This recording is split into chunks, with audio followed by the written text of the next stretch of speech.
This is Counterpoint.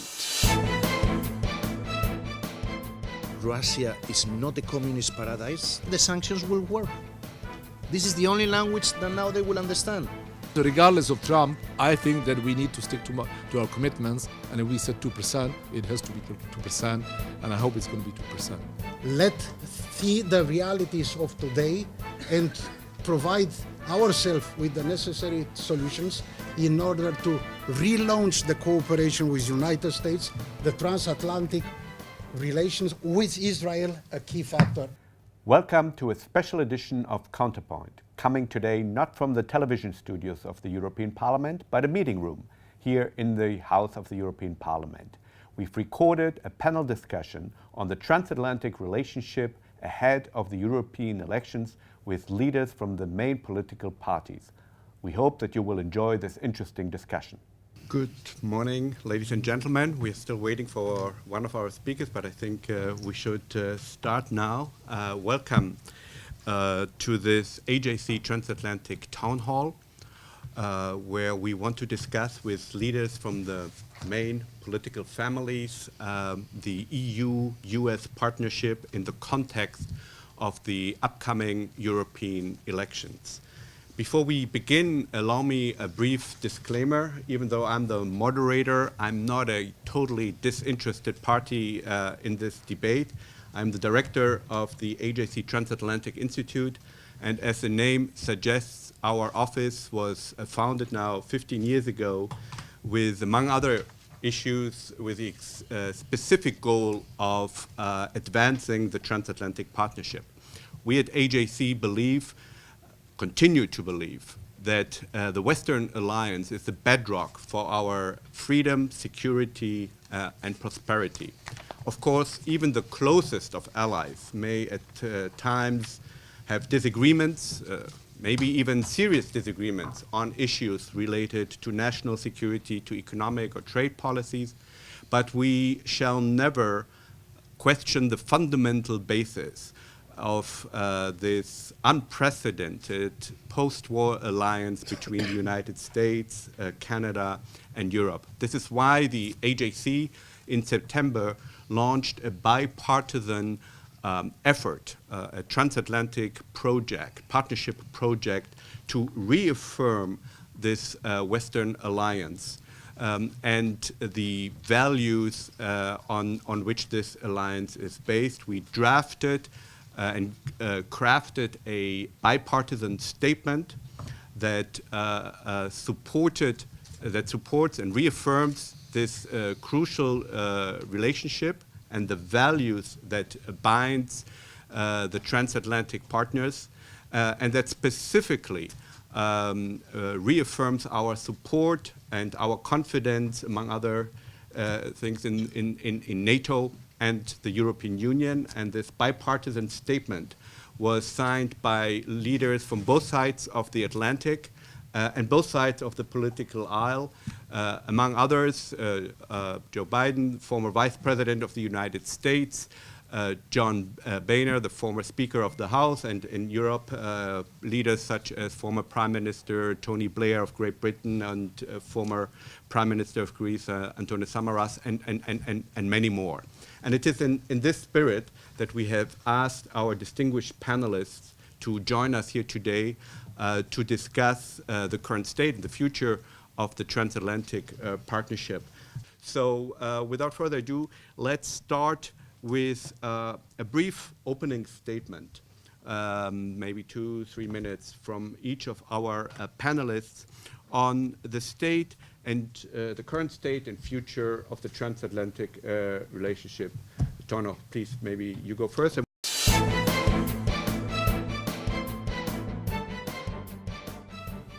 I welcome the meeting of the foreign ministers. Declarations of Donald Trump, again, saying that Germany has to comply and the other, big rhetoric, I think that we are going on. I think that the 2024 will be accomplished, whatever the means, and that the Europeans, we have, and I defend, that we have to keep our commitments. Not to neglect the less impressive side of the burden sharing, that's the budget. And that's where I'm very critical vis-a-vis the current but also previous Czech governments, because and that's where I appreciate the above 2% of Romania.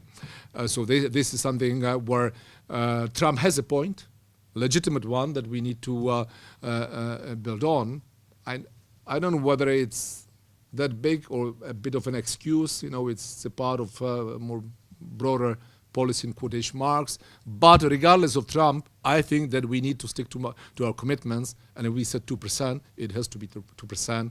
And I hope it's going to be 2%. I see no reason to diminish the role of NATO in the future.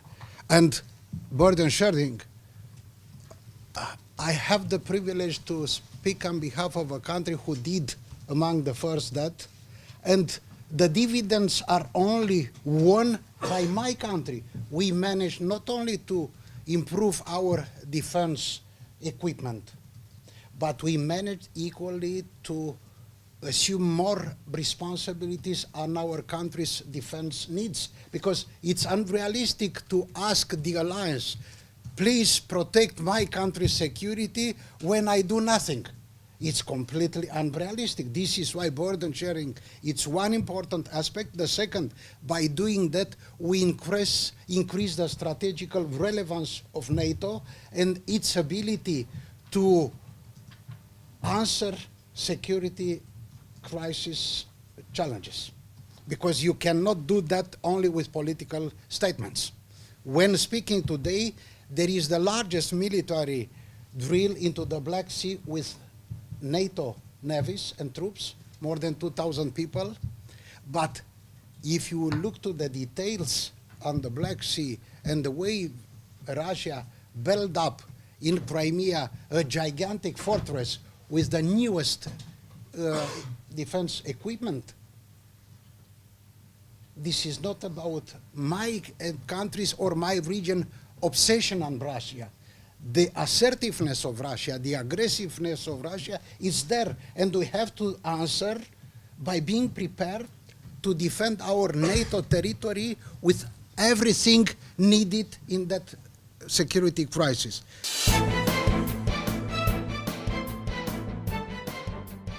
And can I be 100% sure that something will not go wrong in the future in NATO? I can't. I don't think so. Honestly, I'm a firm believer in NATO, but you know, today it's I mean a certain attitude. Tomorrow it may be a different attitude. It can be getting worse. We can have different, let's say, tensions in NATO and so on. So I agree. We need to be self-sufficient. We need to be able to take care of our own safety and security and defense if the need be. We are not. I mean, try to deploy in 2 days' time 40,000 soldiers somewhere in Europe. We don't have the planes. Yeah, even with the Brits, we don't have the planes. While producing the largest. Without the Brits, you know, it's going to get even worse. So I think that it goes hand in hand. If we are able to take care of ourselves, I mean, then if we want to, then we need an army. But that I agree. It can't be a challenge for NATO. It has to be complementary, interoperable. I mean, there may be situations where NATO, for some reasons, or some members of NATO will not be inclined to move in. So we have to manage. It doesn't have to be Europe. It can be, as you said, the European flag. It can be elsewhere, you know, and it can be appreciated by NATO. It can be appreciated by the allies. So I think that these are different dimensions. It's going to take time, like everything here. We have to put 27 member states to agree. Fortunately, we already have the NATO formula. And for years, European officials, armies have been working together. So we already, you know, I mean, they are used to, they are all sitting together here in Brussels, in NATO headquarters. We already have this. And it has to continue like this. And this is compatible. Some people might be skeptical. I am not. Here in Europe, you know that we make compatible everything, the most incredible things. So I think that the declarations of Chancellor Merkel of President de la République, Macron, and others about the European army are well-driven, well-intentioned, and from a historical point of view, I add this new view, I think it's a good message to the world, and also to the United States, because this has to be done in complementation. When Trump was elected, I remember those days here in Brussels. There is an American expression, people were chickening out. My half American part came out, and I said, maybe there is an opportunity in this. When Trump said 2%, I said, maybe there is an opportunity. For 25 years, we have not said or talked or negotiated anything about defense in Europe. Now is the time to start. And I was right, because 3 years after the election of Donald Trump, we can say that the Europeans are speaking more about defense than never before in 25 years. Good news. Good news. It was about time. This is why Europe should say first to ourselves and then to our US partners that the building up on defense should never be considered an alternative to NATO. This is what I'm telling as a socialist, as a European, and as a Romanian, because for me, Russia is much closer, and Crimea is now the Kaliningrad Plus with the Russian fighter jets taking off from Sebastopol to be over Bucharest in just 21 up to 23 minutes, where the European army is the most embryo stage of today. It's good if it's considered as a complementary to the NATO and always interoperable and compatible with the NATO operation, and to work, but never to consider that army an alternative to NATO, or even worse, to stimulate a sort of competition to decouple us from NATO and from US. In that day, countries like those from Central Eastern Europe will probably say thank you, but not.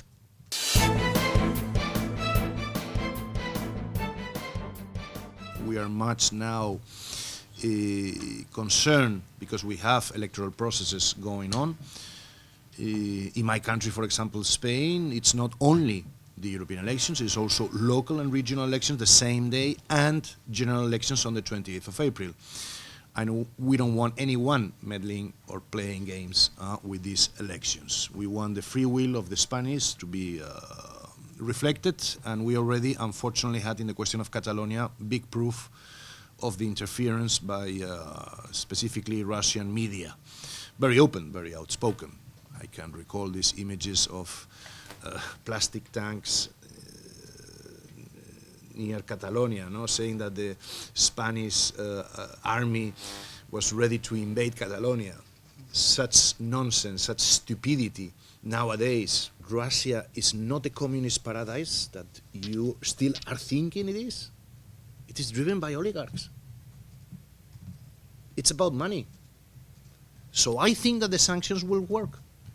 This is the only language that now they will understand. And we have to go after those ones, oligarchs and so on, that are going against this European project. Punto final, punto finito. And we have to be very clear in that, and united. That is the essential word. And there are things that I don't like. Some agreements, some cessions to the Russians and others that truly I don't like. As I told you, I'm not here a fan. I am a fan of those Russians who live in Russia who are in opposition. And I'm working with them because not all the Russians are Putins. There is an image that all Russia is Putin, and it's not. It's not. There are some liberal cases, very well known, in Russia, also European People's Party, also socialists and so on, that they want to end with this regime of oligarchs. Are we doing something about it? They are meddling. Can we help the political opposition in Russia also? Because maybe if there is a democratic change in Russia, maybe we can regain a cooperation. Am I being too maybe naive, or no? If there is a change of regime, maybe we can find people that we can collaborate further. Changing policy towards Russia, the change can be a positive or negative one. So sometimes maybe you wouldn't like to have a change of a policy, because there are forces also in this parliament which would say, we should change the policy because the sanctions don't work. So this is not a change that we want. And talking about sanctions, I need to say, how the hell do these people know that they don't work? Yeah, that's in fact the magic of that you don't know, because without the sanctions, the situation could have been or could be much worse. And I believe that sanctions do work, because otherwise I probably would not be under pressure from different Russian entities, either directly, indirectly, or through trolls and so on. Now, is there a possibility to be, firmer? I'm afraid that currently that's difficult to expect. I think that I'm really looking forward to the elections. I hope that we're going to have a strong leadership also on Russia in the future. I think that we need to maintain that policy. I think that we need to any further deterioration address right away. And if the need be, deepen, broaden the sanctions. Of course, we don't have the military use, and only maniac would think of that. But I think that the message has to be firm and clear. On the facts, EU, Russia, can Europe do much alone? My opinion, it's not. Do not forget that every single time when discussing sanctions or keeping the sanctions, it was necessary to be told by our American friends, not all, but some of them more specifically were told, it's good to stick to our commitment, and luckily we managed. Can we do that without United States and Russia? My opinion is clearly not. Without coordination with United States, probably Europe would never had just symbolical sanctions on Russia. If United States, with all its economic and defense security equipment, can deal globally in a way or another, but Europe, being exclusively a soft power, can do very little, and sometimes even less than little. Mostly in a time when hard power is coming back to play its role, and this started after the occupation of Crimea by Russia and the interference into the Black Sea, and then the aggressiveness of Putin in the eastern side of EU and NATO.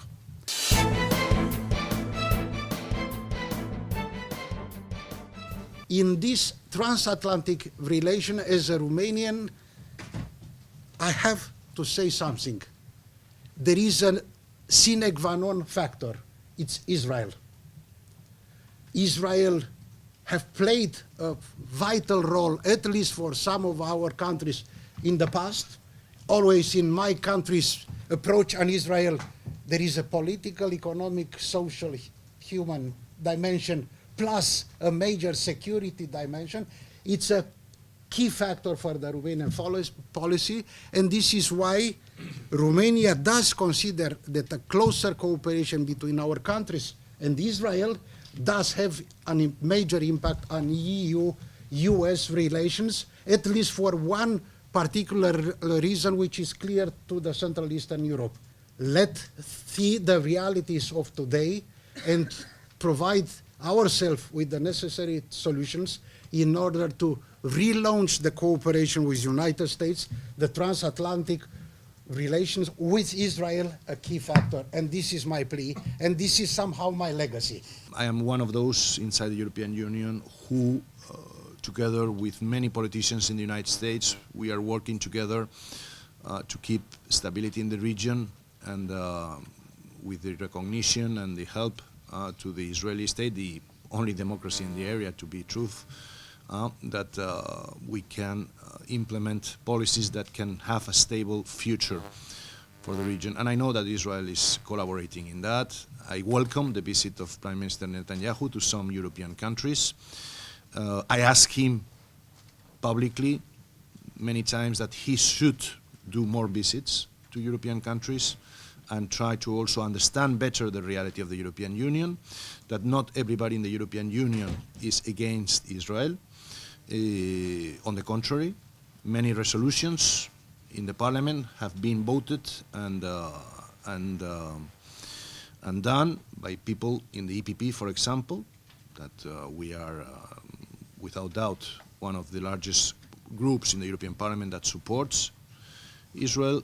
Also some good friends in the left, not all of them, unfortunately, do understand these things, and we have to do a work together. I mean, talking about the state which I admire so much, Israel, the Israelis know who provided the arms that the first key war was won.